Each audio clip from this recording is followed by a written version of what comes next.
Nah, di sini saya ingin terangkan kitab Dzabaih tentang, ya didengerin saja kalau nggak bawa kitab ini yang takrib sama syarah supaya sampean tahu kenapa harus ada syarah. Ya, saya ulang lagi kenapa harus ada apa? Syarah. Syarah itu penjelas. Karena kelemahannya matan apapun sempurnanya, saya ulang lagi kelemahannya matan apapun sempurnanya itu pasti ya nggak sempurna namanya manusia. Dan tidak sempurna ini menjadikan kadang salah paham, sehingga mau tidak mau harus ada apa? Jadi misalnya begini, di matan misalnya diterangkan zaman matan penyembelian itu harus pakai bismillah. Kalimat harus ini harus dengan arti taruhan sah tidak sah, apa harus sebagai etika, apa harus sebagai supaya kebiasaan baik ini bertahan. Saya ulang lagi ya, misalnya Pak Arifin dawuh teng jenengan cung nyembelih pitik itu maca bismillah. Kalau kamu memotong hewan harus baca bismillah. Kata harus itu apa artinya syarat sah, sehingga kalau tidak baca tidak. Apa keharusan dalam makna etikanya harus baca bismillah. Jadi urusannya hanya apa? Etika atau afdoliyah. Atau kita tidak ingin kultur baca bismillah itu hilang, sehingga barang tidak wajib pun kita wajibkan supaya kultur baca bismillah itu tidak hilang. Nah, Imam Syafi'i itu milih yang tidak wajib, itu hanya urusan etika. Sehingga dzabihatul muslim meskipun nggak baca bismillah, baik secara sengaja maupun lupa tetap halal ya, tetap sah, tetap halal. Tapi beberapa ulama mengatakan baca bismillah itu wajib dan menjadi syarat sah. Ya kira-kira karena pamit tadi, yang beri nyawa itu Allah, kok apa yang menghilangkan nggak pamit, sudah menghilangkan nyawanya ayam dimakan lagi. Oh itu selingkuhannya kan mesti marah itu. Selingkuhannya, pacarnya, anaknya, cucunya itu kan marah itu. Tapi kalau pamit yang punya kan enggak. Coba kalau ayam cantik yang pas kamu sembelih itu lanangannya kan mangkel itu. Kalau kebetulan sudah tua kan karparmu kan gitu. Jadi apa itu yang tahu syarah. Saya ulang lagi yang tahu syarah karena ini sudah jelimet, sudah jelimet. Sehingga enggak ada kitab matan yang induk kecuali disyarahin. Dulu ada kitab namanya Takrib karangannya Abi Suja. Terus disarai kecil sekali oleh Fathul Qorib. Ya oleh Ibnul Qasim Al-Huzi itu. Terus disarai lagi oleh Bajuri. Jadinya Bajuri itu sudah sarhun ala sarhin warifin, ya sudah sarhun ala sarhin, bukan sarhun ala matnin tapi sarhun ala sarhin. Nah, kenapa memang kita butuh itu? Saya ulang lagi kita butuh. Nah, kenapa butuh? Ya karena mau tidak mau. Saya ulang lagi mau tidak mau. Karena matan itu seperti itu. Misalnya matan cerita yang dikatakan menyembelih itu apa? Ya nyembelih itu ya nyembelih itu memotong hewan. Terus motongnya dari mana? Kalau kamu motong hewan dari mana coba? Dari belakang atau dari depan? Dari mana? Depan misalnya. Pertanyaannya, ketika dari depan itu paling penting terpotong al-hulkum wal mari misalnya. Yang satu majrur to'am, yang satu majrur ruh ya gitu, majrur nafas. Tapi andekan dari belakang gimana? Tapi tetap terpotong. Mulai ribet kan? Kalau kubu sebelah kan enak, pokoknya nggak sunnah Rasul seperti itu, nggak mau debat. Tapi kita tidak cara berpikir tidak gitu. Ini kan status hukumnya halal apa haram ketika ada orang motong hewan dari belakang. Kita berdebat kan? Kita berdebat itu mau dibilang haram, nyatanya memenuhi syarat apa tadi pemotongan.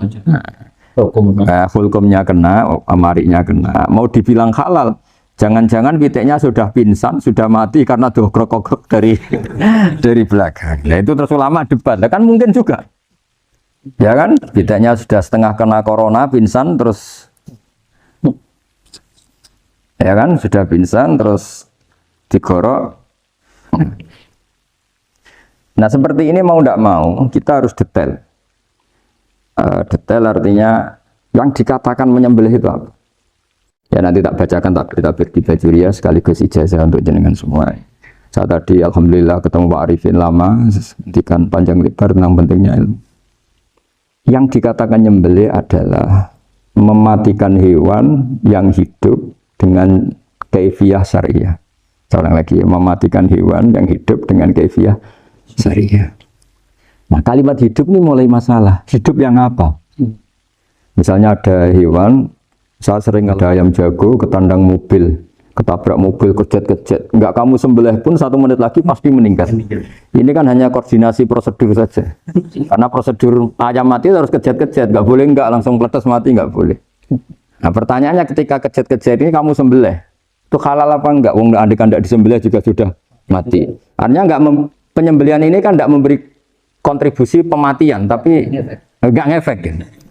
Makanya terus ada perdebatan. Ada hayatun mustaqirrah, ada hayatun ittiroriyah, ada harokatu masbuh. Itu kalau nggak sarah nggak bisa. Lalu pertanyaan nakalnya begini. Saya itu betul pernah ngalami itu. Ayam jago itu kan mahal, apalagi kalau Bangkok kan. Saya pas jalan-jalan sama anak saya, sama jalan-jalan mau ke pasar itu di pertolongan tuar mak.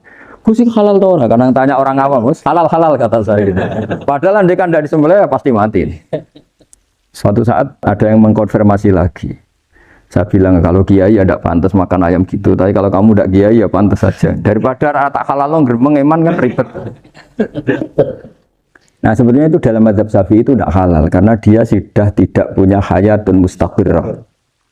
Karena tadi setengah menit lagi atau 1 menit lagi pasti mati. Kan dia belum mati karena koordinasi Israel saja tetap yang ngambil itu. Tetap kan nggak segampang itu kan, tetap prosedur apa? SOP-nya harus ada. Nggak boleh mati selonang-selonang itu nggak boleh, tetap ada SOP kata Pak Arifin ada SOP. Dia kalau sama saya bisa guyon kalau. Nah, tapi misalnya nanti pertanyaan, tapi dalam mazhab Maliki itu diabaikan. Hayat mustaqirrah, hayat ittiroriyah, hayat itu diabaikan. Cara berpikir Imam Malik lebih matematis. Kalau nggak disembelih itu matinya berapa menit? 1 menit lagi. Gara-gara disembelih dia mati sekarang. Berarti eksekutornya ya peso itu. Ya berarti peso itu memenuhi kriteria mematikan sesuatu yang masih hidup, hewan yang hidup dengan cara syar'i. Jadi andai kan ada rapat malaikat, matinya karena apa? Karena peso apa karena kecelakaan? Karena besok. Ya kan? Karena kalau nggak tanpa besok nunggu 1 menit. Gara-gara disembelih langsung terjadi sekarang. Nah karena hukum halal ini yang menarik dan menguntungkan. Di bab ini orang jadi Malikiyah semua. Oh, maksud saya. Jadi kita ini sebetulnya Syafi'i pecundang gitu. Syafi'i partai politik gitu. Jadi kalau sedang tidak menguntungkan ya kata siapa kita Syafi'i banget enggak juga itu. Ya, jadi karena tadi ya kalau pada level perdebatan ulama itu ada tadi ya, ada seperti itu, ada hayatun mustaqirrah, ada hayatun ittiroriyah, ada harokatul masbuh. Nah, jadi tak baca ya supaya dapat barokahnya ulama ya. Jadi tak baca isinya ini di halaman, terus kitab ini saya tinggal sebagai amal saya, keluarga saya, ya penghormatan saya sama Habib Ali, Habib Quraisy, Habib Hussein semuanya, Pak Arifin dan Bismillahirrahmanirrahim. Wa'lam, ini halaman 562, ikutnya bab kitab Ahkami Syaidi wa Dzabaih. Ya jadi nanti yang mungkin kalau beda halaman cari di babnya apa? Kalau beda halaman cari di babnya. Karena kadang beda halaman warifnya. Kalau cetakan sekarang enggak. Beda. Iya, kadang beda juz pun. Kayak Ihya sekarang tuh sampai 6 juz. Zaman kita ngaji kan 4 ya. Di orang ada yang 6, ada yang ribet cetakan sekarang ya. Di atas ada 10. Satu Ihya itu. Hurufnya dibesarin. Ihya biar. Iya, ada yang sama. Karena ngerti zaman akhir paling sudah agak buta. Saya tuh dulu punya guru terakhum sudah sepuh. Itu baca gini nggak bisa, Pak. Jadi kalau di kelas harus dituliskan pakai spidol.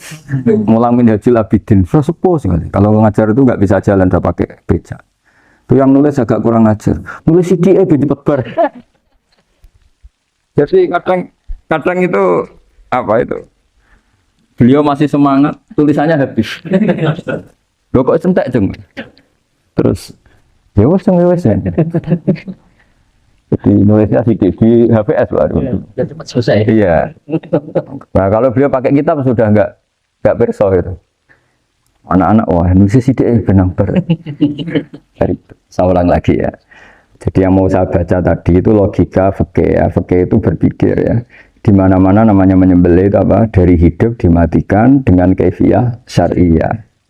Kaifiah syariah ini tidak boleh kamu nyontohkan harus disembelih, keliru juga. Karena untuk hewan yang berot atau hewan liar cukup dipanah asal ma'an harodama yang bisa mengalirkan apa?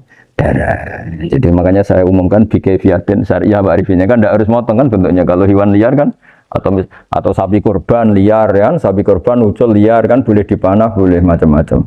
Nah kalau tembak bisa diperdebatkan karena ada unsur api Pak Arifin. Jadi bisa debat. Meskipun ada yang bilang boleh tapi bisa debat lagi kan? Karena ada unsur apa? Api Pak Arifin. Iya.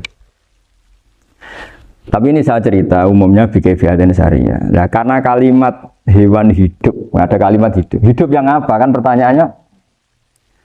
Hidup yang sudah kejet-kejet, misalnya sudah koma, udah kena corona, disentak istrinya itu, apalagi ayamnya menyaksikan pasangannya diselingkuhi, wah itu udah stroke itu dia. Nah itu makanya kalau orang suka macam-macam itu kayak ayam makanya itu.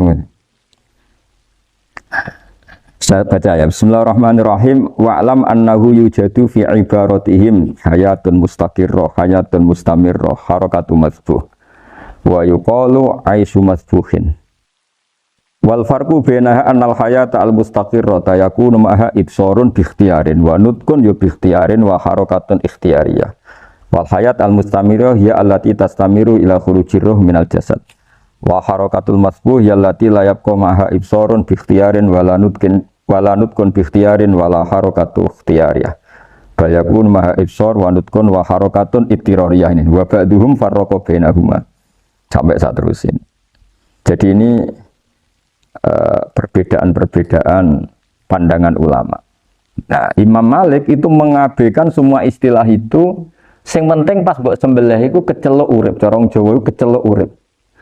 Cek hayat mustaqirrah, cek ittirariyah, cek harakatu masbuh, pokoknya kecelok urip. Paling kecelok urip bisa dibilang masih hidup.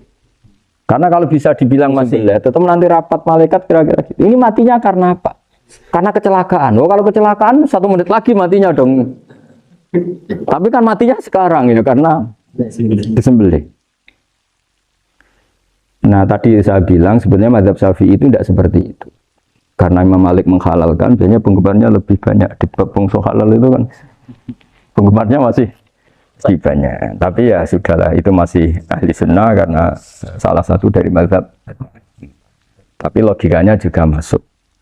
Jadi kita bukan sekedar taklid ke Imam Malik, tapi kalau kita ikhtiyat ikut Imam Syafi'i ya monggo karena mungkin secara medis karena mengalami seperti itu mungkin tingkat kesehatannya apanya sudah ya sudah lah yang penting makanya terus orang Jawa pinter nak PTE jago ya halal nak cilik enggak lah. Itu kan ibarat perdebatan antara kepiting sama yuyu. Yang menghalalkan kepiting itu mengharamkan yuyu. Tahu yuyu yang kecil di sawah ya. Tak tanya kenapa yuyu halal? Karena amfibi Gus bisa hidup di dua alam. Memangnya kepiting enggak? Oh beda. Ternyata beda maksudnya. Eman Gus kalau haram. Eman kan kalau yuyu haram kan enggak ngefek kan kecil. Ini mufti kok. Oh udah kadang makan selama ini. Iya selama ini udah kadang makan itu. Makanya banyak kiai yang mengharamkan kepiting sebetulnya, tapi minoritas kan? Minoritas. Tapi yang mengharamkan yuyu mayoritas, wong kecil aja. Jadi kita ribet ikut siapa gitu. Kata siapa ahli fikih gak mikir untung rugi. Makanya saya ini bingung jadi saya ini kan kiai betul. Susah kadang jadi kiai. Bagian guru saya itu mengharamkan kepiting. Nah kalau kayak dolan di daerah Juwana Mas Nafis daerah itu. Penghormatan tertinggi santri itu kalau nyugoi kiainya kepiting karena itu makanan termahal. Bingung kan dia? Mau tidak makan itu kayaknya dipersiapkan betul Pak Ribin. Ada effort. Ya. Warna nyari yang mahal kan. Mau makan itu sebagian guru kita mengharamkan. Akhirnya ya darurat tadi. Makan sekadarnya. Kalau saya habis 3 pasti israf. Kalau habis 1 prosedur hormat yang ibu. Itu susahnya jadi kiai. Kalau kamu kan tidak kiai, mumpung gratis. Enaknya nggak jadi kiai kan itu masalah. Pertimbangannya mumpung gratis. Sudah gitu masih, mun dibutuh mawon, makin dibutuh mawon. Oh digawa tenan. Tapi sebetulnya ada sisi naif dari yang bilang halal tadi. Ketika yang bilang halal, naif itu versinya, tapi ya nggak apa-apa, semoga dimaafkan Allah. Naifnya tadi, tapi saya tidak tapi itu masalah khilafiyah ya. Semoga yang mengatakan halal juga benar, karena punya perhitungan iman tadi. Tapi yang bilang halal itu tak tanya, itu halal apa haram? Lucunya jawab haram semua. Yuyu bahasa Indonesia nggak ada kayaknya. Tidak tahu juga saya apa. Yang penting paham tapi yuyu yang kecil itu. Itu kalau diharamkan nggak ada. Tapi kalau kepiting, ini pakai model apa? Coba apa? Kalau alasannya amfibi, yuyu sama kepiting sama kan? Kalau alasannya amfibi, hidup di 2 alam. Sama-sama. Kenapa kepiting jadi halal? Lebih bernilai.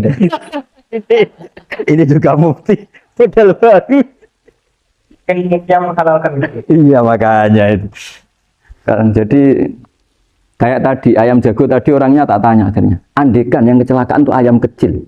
Kamu tanya saya enggak? Ya enggak, aku langsung tak buang. Kan langsung dibuang. Berhubung ayam besar.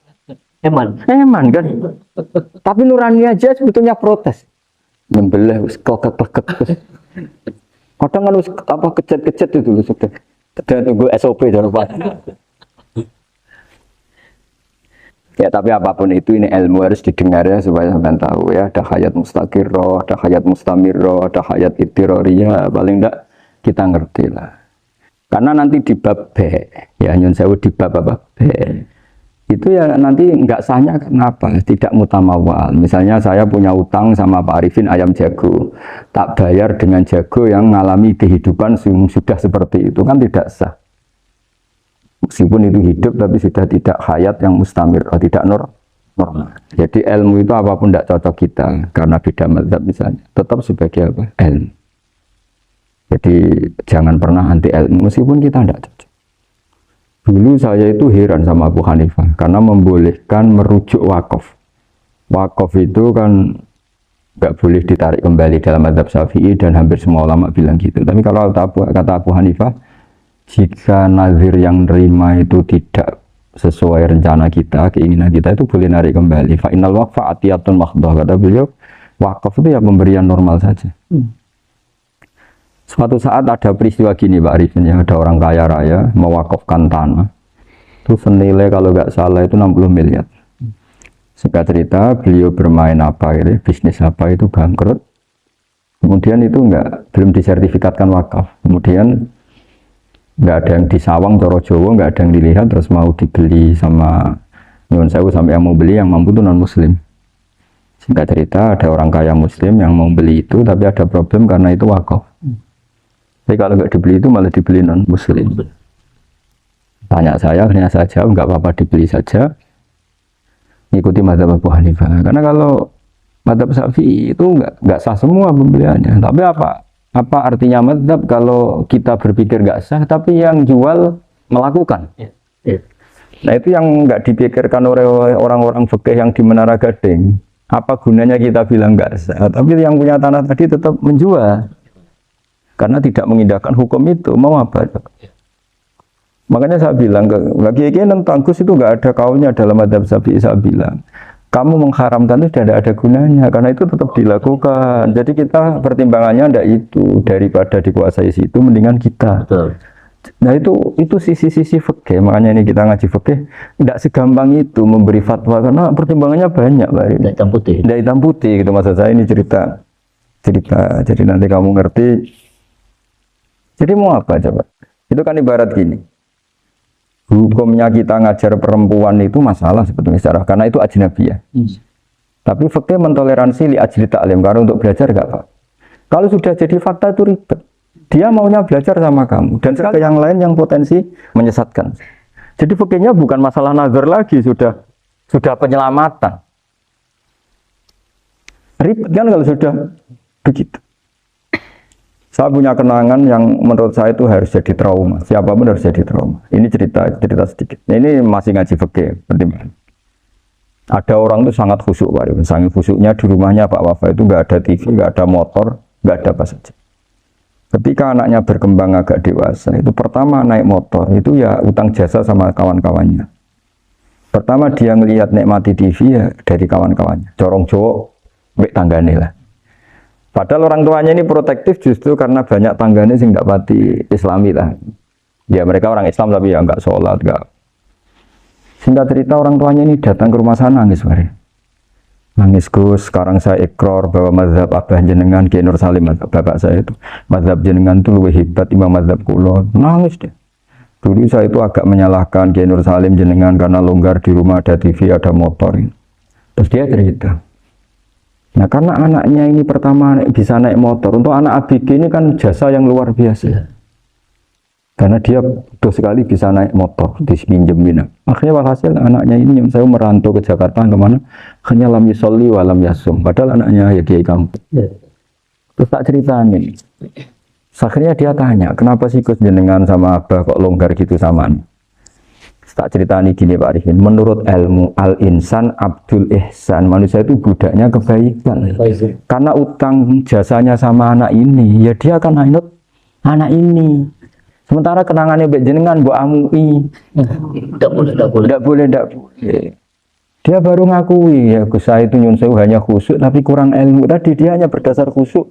Bocah kok main delok TV kan pikirannya hanya gitu.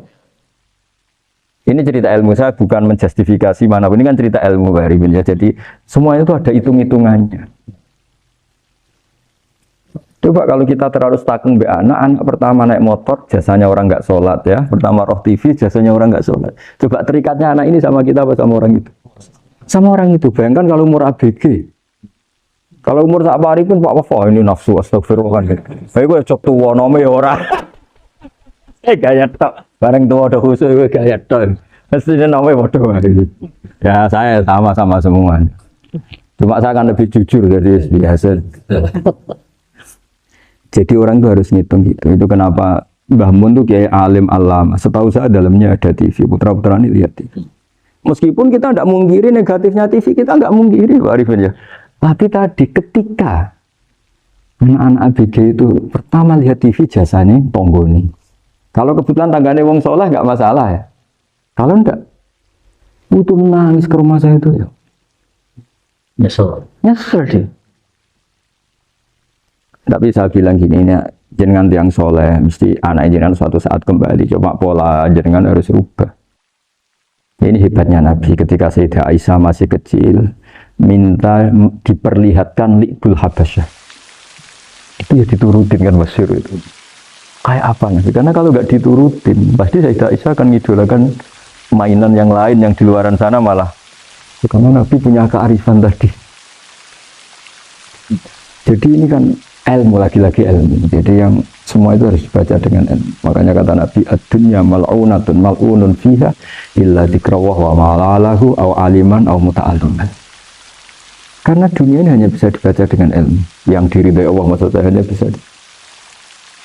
Saya itu banyak kenal menteri, kenal pejabat. Tapi saya tidak pernah melihat itu sebagai pejabat. Melihatnya itu orang yang ingin belajar agama. Karena sekali salah melihat, yang hidup itu tamaknya Pak Arif. Yang hidup kan tamaknya. Saya kenal orang kaya kok melihat kaya, yang hidup itu tamaknya. Ingin dapat ini, dapat. Tapi kalau melihat itu sebagai hamba Allah yang ingin belajar, insya Allah kita selamat dari tamak. Meskipun kita ya manusia tidak sempurna. Setidaknya ketika dia lomo atau tidak lomo, nyalami template apa tidak ngefek, karena kita melihat ini mau belajar. Tapi kalau kamu didorong tamak, katanya orang kaya ternyata nggak tahu haknya kiai, ribet kan? Ribet. Ya kalau kamu punya santri cantik ya lihat itu sebagai santri kamu. Jangan melihat ini mau nggak sama saya, kalau enggak ya ribet kalau gitu. Ini anak-anak muda harus dilatih ikhlas, baru bahaya ini santri-santri sampean kalau kan dilatih ikhlas ini bahaya. Karena ini belum punya penggemar pejabat, paling ya anak-anak yang ya tadi ABG. Jadi lah sarah lagi kembali lagi sarah itu membicarakan itu detail. Jadi ya makanya kenapa orang mati yang lahir langsung meninggal itu nggak wajib disolati. Alasannya di fikih ya lucu. Karena dikatakan sholat mayit, di mana-mana mayit itu sabakohu hayatun. Di mana-mana namanya mati itu terdahului oleh hidup. Nah ini nggak pernah hidup langsung mati. Jadi begitu ya kadang lucu. Ya gitu aja alasannya. Kamu nyolati apa mayit? Kenapa kok mayit? Ya mayit itu namanya mayit. Orang mati. Orang mati. Orang mati artinya pernah Hidup. hidup. Ya itu sarah. Jadi ketika matan hanya cerita wasiktu alladzi lam yastahila nggak pernah nangis kayak lam yusolla alaih. Sarah bilang mergo ora tahu urip. Kalau nggak pernah hidup berarti nggak bisa dikatakan mati. Iya. Kayak sampean miskin itu kan nggak bisa dikatakan bangkrut. Ya, ya miskin aja gitu loh. Kan gitu ya. Karena nggak pernah kaya. Enggak udah kaya. Kayak Mas Nafis nggak bisa dikatakan, oh, itu Qurannya lupa gimana? Nggak pernah hafal. Jadi yang dikatakan lupa itu pernah hafal. Nggak lupa nggak apa, Gus Qurannya lupa, kayak nggak pernah hafal kok bilang apa? Lupa gitu. Nggak boleh Pak Wafa bilang, saya ini bangkrut apa? Nggak pernah kaya kok. Jadi semua itu ada aturannya itu. Nah itu sarah lagi-lagi. Jadi kan banyak yang syarhun ala syarhin. Jadi kayak kitab takrib itu disarai Fathul Qorib. Jadi Fathul Qorib itu sudah sarah. Disarai lagi Bajuri. Itu termasuk cerita itu ya. Cerita-cerita. Bismillahirrahmanirrahim. Ya, wa yakunu qad umma dzukira daf'atan wahidatan la fi daf'ataini. Islam tujad al hayat al mustaqira inda daf'atis saniyah. Amma idza wujidat al hayat al mustaqira inda daf'atis saniyah fayakhilu al masbuhu aidan. Fasartu wujudul hayat al mustaqira fi ibtida'il waqti akhir marrah. Wa makharu dzalika inda tulil fasli wa illa fala rafa'a sikina wa ada fawran aw alqaha liqaniha kalatan wa akhadha ghayraha fawran aw saqatat minhu wa akhadha ghayraha halan aw qallaba wa qata'a biyama bagi hal al masbuh. Jadi ini masalah sarah. Sarah itu sudah detail. Misalnya gini, kamu motong ayam. Motong ayam harus sekaligus shred jadi. Jangan sampai nyuwun sewu 2 kali. Jangan-jangan misalnya gini, ayam tak potong pas ke kiri separuh. Ya, ke kiri separuh apa hulkumnya. Pak Arifin datang, assalamualaikum Gus Pak, waalaikumsalam, terus santai jagungan dulu. Jagungan sampai besoknya itu nggak meneruskan. Bareng-bareng malah salam, ingat tadi lu ayam saya ini. Ketika saya meneruskan ini, potensi ayam ini sudah mati atau sudah hidup yang ini masih mazhab Syafi'i loh ya. Atau sudah hidup yang sudah tidak normal. Artinya apa? Penyembelian kedua yang mengeksekusi tadi sebenarnya mengeksekusi barang mati. Yang penyembelian pertama tidak bisa dikatakan penyembelian karena tidak sampai mati. Penyembelian kedua berstatus setengah mati. Nah, kalau seperti itu maka haram. Kecuali itu dilakukan secara fauron. Fauron dicontohkan menyembelih ternyata pesunya kedul terus ngambil yang lain. Tapi fauron langsung atau terjatuh ngambil langsung. Ya itu boleh karena ditoleransi. Tapi kalau kalam ajnabi kata dia mohon Pak Arifin. Seperti Pak Arifin sih alhamdulillah sih. Jaminan mau rawuh. Cari ayamnya asem mana. Ini harus sebar. Ini orang ngapur betul. Jadi, lah itu sarah. Bicara sampai detail itu sarah. Jadi ada sekian kemungkinan. Jadi ya, jadi termasuk yang diandaikan apa? Nah, hayat mustaqirah itu batasnya yakunu maha ibsorun bi ikhtiyarin wa nutkun bi ikhtiyarin wa harakatun ikhtiyariyah. Hayat mustaqirah itu kalau dia betok-betok itu ya karena karepnya. Maksudnya gini, gamane cara roh pitik wedok engkek ya cek karepe dhewe. Cara dia melihat peso itu karepe ya masih lari. Jadi misalnya ada ayam. Ayam kita sembelih baru luka sedikit. Belum sampai andaikan dibiarin ya mungkin suatu saat sembuh, luka. Terus melihat kamu lari ketakutan karena kamu dianggap gladiator, killer lah. Nah itu berarti punya hayat mustaqirah. Tapi sudah kalau kamu sembelih karek ngeriwit, roh kue serawedi, ya kan? Mau demo ya sudah nggak berkutik, ya dia berarti tidak punya hayat mustaqirah. Gitu. Ya batasannya itu Joro. Nah. Dalam mazhab Syafi'i, syarat sahnya penyembelihan harus hewan itu punya hayat mustaqirah. Nah ini sarah ya, jadi sarah itu lebih jelimet. Nah makanya kenapa tidak boleh nyembelih pakai yang tumpul Mas Nafis? Takutnya ayamnya itu ngalami dohtoh, atau kok ditekek. Misalnya sama nyembelih pakai peso tumpul, ini kini ketekek, kabeh takut. Kan dia misalnya ayamnya jantungan, roh peso wes, nah itu ketekek. Nah itu mati dulu pasti itu. Siksa. Jadi pas diongok-ongok ini sudah mati. Jadi nanti kalau di akhirat, sebenarnya saya sudah mati loh, ngawur. Wah apalagi nganggo keris naga sosro, wah itu sudah gereng sakti kan diginikan sudah mati kan. Makanya bahaya nyembelih pakai keris-keris sakti karena sebelum terpotong sudah mati saking saktinya apa? Keris itu misalnya gitu. Baru nempel. Makanya nanti suatu saat ada pertanyaan ini, boleh enggak nyembelih ayam orang yang rainya itu sangat? Wah itu haram. Oh itu mesti mati dulu. Komisen tonan apa? Ya bodoh. Iya kayak algojo. Ayamnya jenis apa? Stroke ya? Jenis penakut. Pas mau disembelih, tidak mati. Jadi hati-hati ya nyembelih ayam. Jadi kalau orang kampung Pak Arifin ya, orang kampung mudin kampung. Mungkin kalau orang kota sudah nyuwun sewu gak peduli. Kalau orang kampung itu apa itu Pak Arifin? Kalau nyembelih jago itu sampai apa itu? Ilatnya dikeluarin dulu. Oh iya. Apa ya?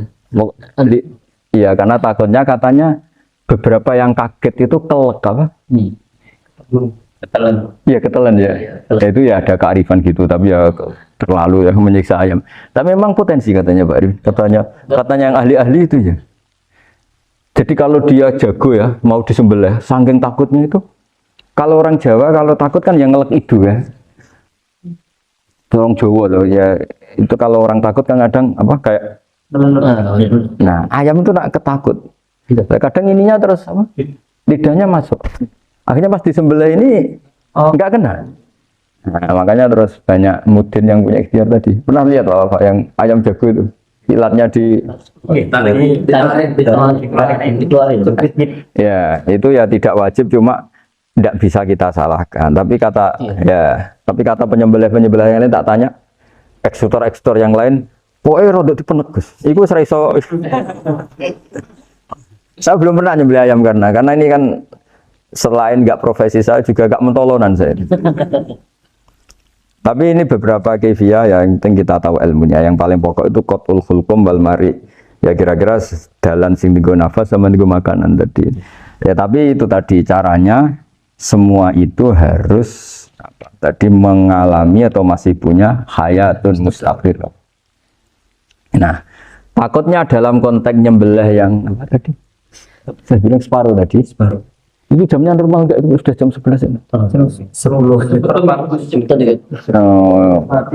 Oh, jam mati almarhum itu. Itu enggak halal disembelih itu sudah maitah ya. 13, 10, 14 sekarang. Iya ya. Ya makanya saya bingung lihat jam. Ya jadi itu Pak Wafa ya pentingnya sarah itu seperti itu. Matan itu kan asal nyembelih saja, tapi di sarah diterangkan jangan hanya nyembelih, yang disembelih harus ada hayatun mustaqirah karena dikatakan penyembelihan adalah menghilangkan nyawa. Nah, kalau nyawanya saja sudah hilang bukan nyembelih gitu. Nah potensi itu ada ketika jago kamu sembelih pakai yang tumpul, ini ada dohtoh.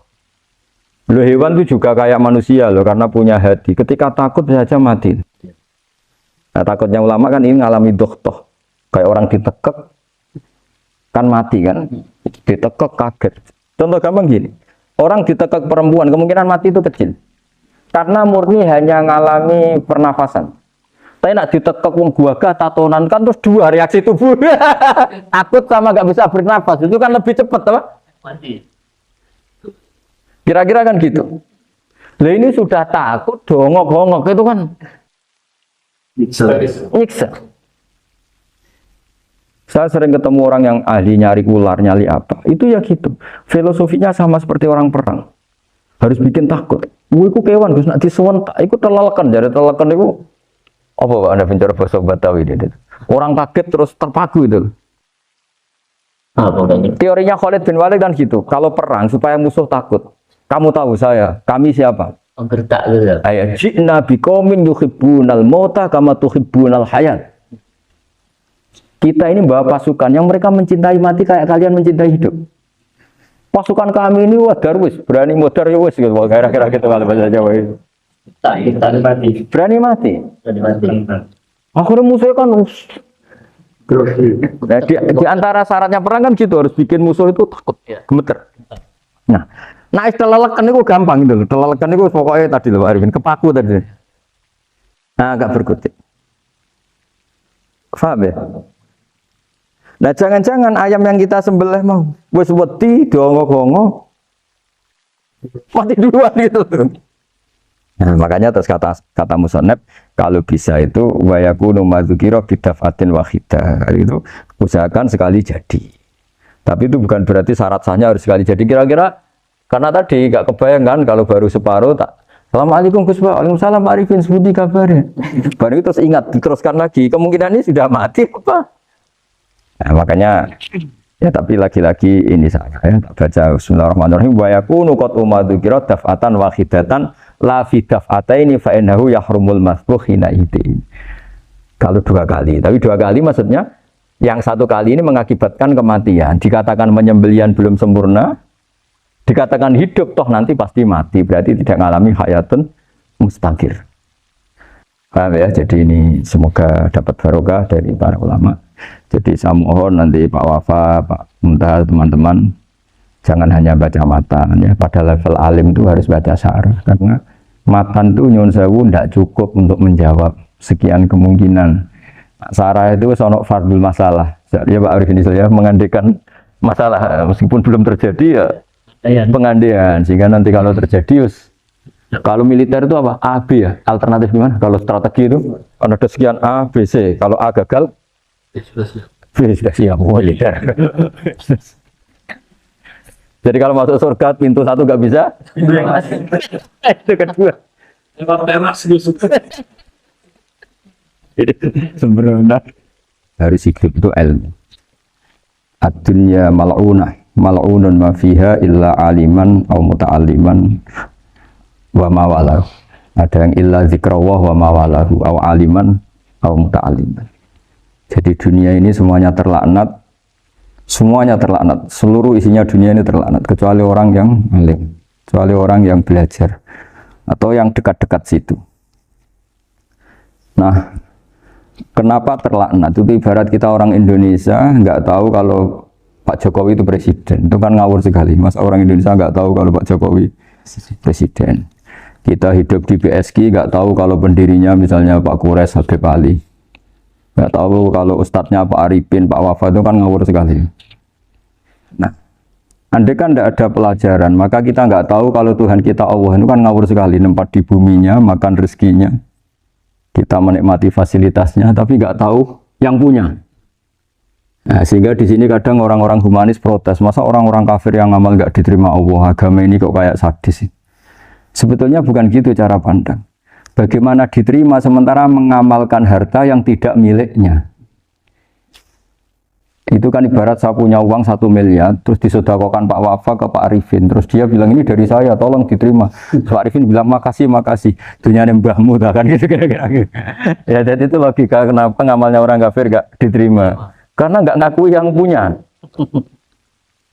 Iya. Jadi ibarat saya nempat di sini nginep terus terima kasihnya sama Muntaha, nggak sama Habib Ali. Memangnya dia yang bikin.